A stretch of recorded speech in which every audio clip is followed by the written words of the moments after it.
এই যে দেখ, এটা মোবাইলই দেখায়, কথা কয় না কেন? মোবাইলই দেখায় না? এটা রাসেল ভাইবারের বাচ্চা, এটা ইন্টারনেটে ভাইরাল হয়ে গেছে, দেখা যায় না? আমি মাথাটা দেখাই, সবাই সত্য কথা বলবি। গাছের নাম বললাম কয়টা?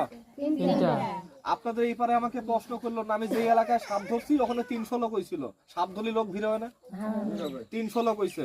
এত বড় দাড়ি, সাদ্দামের বাপ আমার থাপা দিয়ে হাত ধরছে, কয় বাবা আমাদের এলাকায় বাবা মেন্ডি গাছ আছে, আমাদের বাসায়, আপনাদের বাসায় নাই? কয় বাবা আমাদের এলাকায় তেলাকুচু গাছ আমি খুঁজলে পাবো, কারণ আমি তো পরশমণি গাছ চিনি না। কয় বাবা তুই সাপ ধরিস, তুই উস্তাদ মানুষ, সর্দারের বেটা, তোর কাছে থাকলে আমাকে দিয়ে যা, তোকে আমি নামাজ পড়ে দোয়া করবো, আমরা গাছ চিনি না। সত্য কথা বলবি, আমি যে সাপ ধরি আমার দরকার লাগে না? এখানে কারো না লাগুক আমার লাগে না? ওই পাড়ায় 90 জনকে দিয়েছে, এখানে সবাই দেবো না। তোদের পাড়ায় কি মসজিদ আছে?